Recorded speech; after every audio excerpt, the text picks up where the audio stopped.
Direct principles చూసి ఇంకా direct south కొన్ని చూసి 1950 నుంచి సక్సెసివ్ గవర్నమెంట్ సెంటర్లో కానీ స్టేట్లో కానీ చాలా లాస్ తెచ్చేవి, ప్రోగ్రామ్స్ తెచ్చేవి డైరెక్ట్ ప్రిన్సిపల్స్ ఇంప్లిమెంట్ చేయడానికి. అవి ఏంటి అంటే ఫస్ట్ ప్లానింగ్ కమిషన్ 1950లో పెట్టింది. కంట్రీలో ఉన్న డెవలప్మెంట్ చేయడానికి 5 ఇయర్ ప్లాన్స్లో సోషో ఎకనామిక్ జస్టిస్ చేయడానికి, ఇన్ఈక్వాలిటీస్ తగ్గించడానికి. దీన్ని 2015లో నీతి ఆయోగ్ పెట్టారు, national institution for transforming India.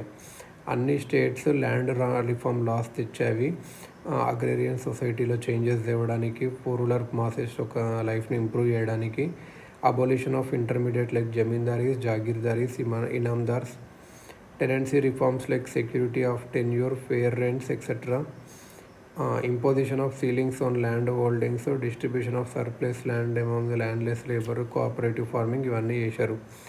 Minimum wages act 1948లో తెచ్చాము, పేమెంట్ ఆఫ్ వేజెస్ యాక్ట్ 1936లో, పేమెంట్ ఆఫ్ బోనస్ యాక్ట్ 1965లో, contract labour regulation and abolition act 1970, child labour prohibition and regulation act 1986, bonded labour system abolition act 1976, trade unions act 1926, factories act 1948, mines act 1952, industrial disputes act 1947, workmen's compensation act 1923. ఇవన్నీ labour సెక్షన్స్ని కాపాడడానికి చేసింది. 2006లో ఏం చేసిందంటే government child లేబర్ని ban చేసింది. 2016లో ఏం చేసిందంటే child labour prohibition and regulation act అని రీనేమ్ చేశారు, child and adolescent labour prohibition and regulation యాక్ట్గా. మెటర్నిటీ బెనిఫిట్ యాక్ట్ 1961 కానీ, ఈక్వల్ రెన్యూమరేషన్ యాక్ట్ కానీ ఉమెన్ వర్కర్స్కి హెల్ప్ చేసింది అన్నట్టు. వేరియస్ మెజర్స్ తెచ్చారు. Financial resources for promoting common good ఇవ్వడానికి లైఫ్ ఇన్సూరెన్స్ని నేషనలైజ్ చేశారు, బ్యాంక్స్ని చేశారు, జనరల్ ఇన్సూరెన్స్ని చేశారు, అబోలిషన్ ఆఫ్ ప్రైవేట్ పర్సెస్ 1971లో చేశారు. ఇంకోటి లీగల్ సర్వీసెస్ అథారిటీస్ యాక్ట్ ఉంటుంది కదా 1987లో, అది నేషన్ వైడ్ నెట్వర్క్ ఎస్టాబ్లిష్ చేసింది, free and competent legal aid ఇవ్వడానికి పూర్కి. ఇంకా లోక్ అదాలత్ కూడా ఆర్గనైజ్ చేసింది ఈక్వల్ జస్టిస్ ఇవ్వడానికి. లోక్ అదాలత్ అనేది ఒక statutory forum for conciliatory settlement of legal disputes. It has been given status of a civil court ఇచ్చారు. Its awards are enforceable, binding on parties and final as no appeal lies before any court. Khadi and villages industries board తెచ్చాము, Khadi and village industries commission పెట్టాము, small scale industries board ఉంది, national small industries corporation ఉంది, handloom board, handicrafts board, coir board, silk board ఇవన్నీ set up చేశారు. ఎందుకంటే cottage ఇండస్ట్రీస్ని develop చేయడానికి విలేజెస్లో.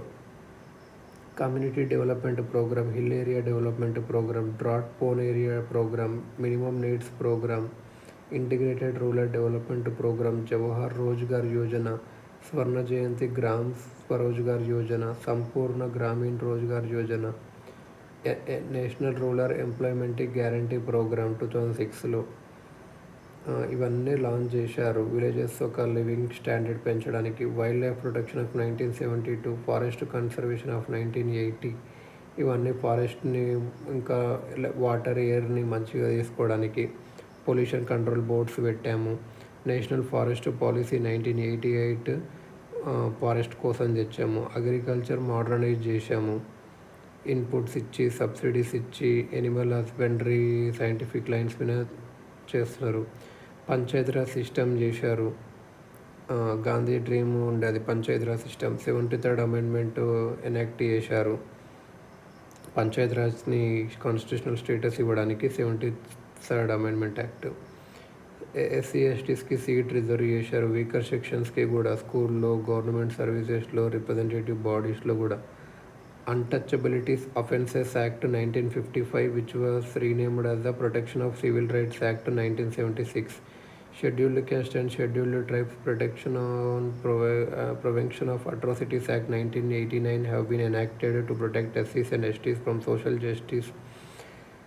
injustice and exploitation. 65th Amendment ఏంటంటే నేషనల్ కమిషన్ ఎస్టాబ్లిష్ చేశారు ఎస్సీస్కి, ఎస్టీస్కి, తర్వాత బ్యాక్వర్డ్ క్లాసెస్కి కూడా పెట్టారు అన్నట్టు. సో ఇట్లా ఇవన్నీ ఈడబ్ల్యూఎస్ కూడా తెచ్చారు 10%. CPC criminal procedure code separated judiciary from executive in the public service of the state చేసింది. సపరేట్ ముందు ఏంటంటే కలెక్టరే అన్ని సబ్ డివిజనల్ ఆఫీస్, తహసీల్దార్ వీళ్ళే జ్యుడిషియల్ పవర్ చేసేవాళ్ళు. ఇప్పుడేం సపరేట్ చేసింది. సిపిసి 1973.